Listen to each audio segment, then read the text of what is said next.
Südamlikud tervitused, armsad valgusolendid ja tere tulemast Valguse kanalile. Mina olen Kaia-Liisa Reinut. Ja täna ma tahan teiega rääkida hirmust. Täpsemalt sellest, kuidas tulla läbi hirmu. Ja nüüd, kui ma selle pealkirja teile ette lugesin, siis mulle tundub, et ma olen äkki sellel teemal juba Valguse kanalil mingi video teinud, aga absoluutselt ei mäleta. Nagu ma olen öelnud, et ma ei mäleta, millest ma olen rääkinud. Ja mul ei ole aega ka neid videosid, ma pole kunagi enda videosid järgi vaadanud ja mul pole aega ka neid järgi vaadata ja otsima hakata. Nii et kui ma seda teemat olen juba käsitlenud, siis täna ma arvan, et võib-olla ma käsitlen seda natukene teisest vaatenurgast, ma vähemalt loodan seda. Aga igal juhul see oli see teema, mis ma tundsin, et väga paljud inimesed vajavad seda teemat täna ja sellepärast ma sel teemal ka räägin. Nimelt mina olen oma elus väga palju hirmu tundnud. Ma olen lapsest saadik kogu aeg kartnud, sest esimene hirm tekkis mul juba ema üsas olles, sest mu ema kartis mind kaotada, sest ema oli enne mind kogenud läbi raseduse katkemise. Ja see hirm on minusse, nagu sai minusse minu energia välja sünnist alates või ütleme, selles füüsilises kehas olles tajusin ma seda sünnihetkest alates. Ja ma mäletan seda sünnihetkel, võib-olla ka olen ma seda rääkinud teile, kuidas ma kogesin oma ema iseenda sündimist siia füüsilisse kehasse läbi ühe meditatsiooni, kus ma nägin ennast sündimas ja mul oli tohutu hirm. Seal võis olla mitu põhjust. Ma olin sündinud ema raske sünnitus ja ema rääkis, et ma olin sündinud, nabanöör oli 2 korda ümber kaela, ma olin näost olnud täiesti sinine. Ja see võis olla üks selle hirmu põhjus, aga selles meditatsioonis ma pigem tundsin seda hirmu enne sündima hakkamist juba, kus ma tundsin hirmu valguse ees. Valguse ees, see valgus, mis mind ees ootas. Ja teate, see ei olnudki, isegi nüüd mul tuleb meelde, see ei olnud üldsegi mitte meditatsiooni ajal, vaid ma tegin reiki seanssi oma enda minevikule, oma sünnihetkele. Ja vot siis selles reiki seanssis mulle öeldi, et ma tervendasin seda enda sünniprotsessi ja mulle öeldi sellised sõnumid, et Kaia-Liisa, sa ei pea seda valgust kartma, sest sina oledki valgus. Ja vot ma mäletan seda, kuidas mul selles tervendusseansil, kui ma enda seda sünnihetke tervendasin, mul hakkasid pisarad voolama, sest ma sain sellise kontakti oma enda kõrgema olemusega ja ma hakkasin esimest korda nagu aru saama tasapisi, et me olemegi valgusolendid, et me päriselt olemegi valgus ja see, et milline tohutu vägi meil sees on. See oli siis, see oli aastal 2008, ma pakun välja. See toimus, aga sinnamaani ma olin pika elu ära elanud. Ja minu esimene selline, neid hirme oli kindlasti väga palju, aga esimene hirm tekkis mul siis, ja see hirm oli pealkirjaga Keegi ei taha mind. See oli siis, kui ema pidi käima pikalt tööl ja ta jättis mind lapsesõime aasta ja 2 kuuselt. Ja sealt tekkis see selline baashirm minu sisse, et keegi ei taha mind. Ja sealt tekkis ka hirm üksi olla, üksi jääda. Ja need 2 hirmu on mind saatnud terve eluaja, kuni sinnamaani, kui ma õppisin iseennast tervendama. Ja täna ma aitan teisi läbi samasuguste protsesside.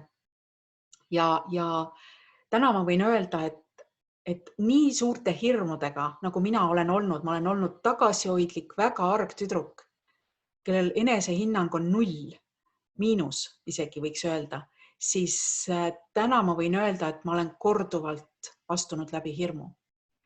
Ja võin julgelt öelda, et julge ei ole mitte see, kes ei tunne hirmu, vaid see, kes läheb edasi hoolimata oma hirmust.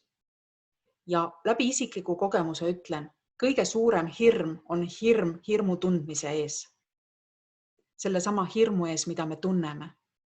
Sest kui mina olen teinud läinudki läbi hirmu hoolimata sellest, et ma tunnen seda, ma olen võtnud vastu sellise otsuse, et pekki, et saagu, mis saab, ma lähen.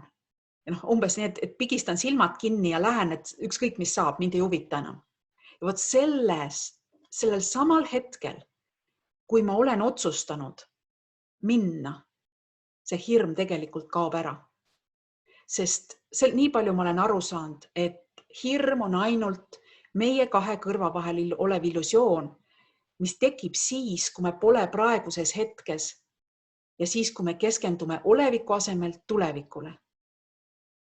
Sellel hetkel tekib meil hirm, sest me ei suuda, meil kaob ära justkui kontroll. Meil on ainus kontroll on praeguse hetke olemise suhtes. Et praegu, kui me siin oleme, siis seda me suudame kontrollida, me suudame olla siin ja praegu. Aga niipea, kui me keskendume tulevikule, meil tekib hirm, sest me tajume alateadlikult, et me ei suuda seda hetke kontrollida, seda tulevikku, sest tulevik loob ennast iga hetkega üha uuesti, iga sekundiga üha uuesti. Ja me ei suuda seda kontrollida ja see, ütleme nii, et seda ei ole olemas, tulevikku ei ole seega olemas. Kui me keskendun ainult kas või 2 sekundit edasi, siis seda praegusel hetkel veel ei ole. See loob ennast alles. Ja sellepärast, et tavaliselt see tulevik, mida me kardame, see ei saa kunagi olema.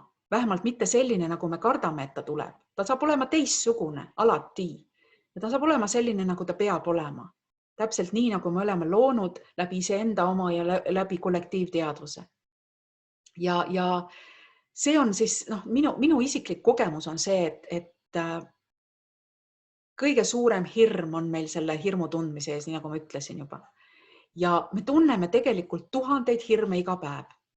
Kui mõni inimene ütleb, et ma ei karda midagi, siis tegelikult me kardame, aga me ei pane seda tähele. Ma ei ole näinud ühtegi inimest, kes hirmu ei tunneks. Mina endiselt tunnen hirme, aga need lähevad, kuna ma olen õppinud nende hirmudega tegelema ja nendega jooksvalt tegelema, et ma ei suru neid alla enam, siis ma tegelen nendega jooksvalt ära ja ma tuletan endale kogu aeg meelde, et Kaia-Liisa, nüüd ma olen jälle tulevikus, tulen tagasi praegusesse hetke. Praegune hetk on täiesti praeguses hetkes ei ole ühtegi probleemi.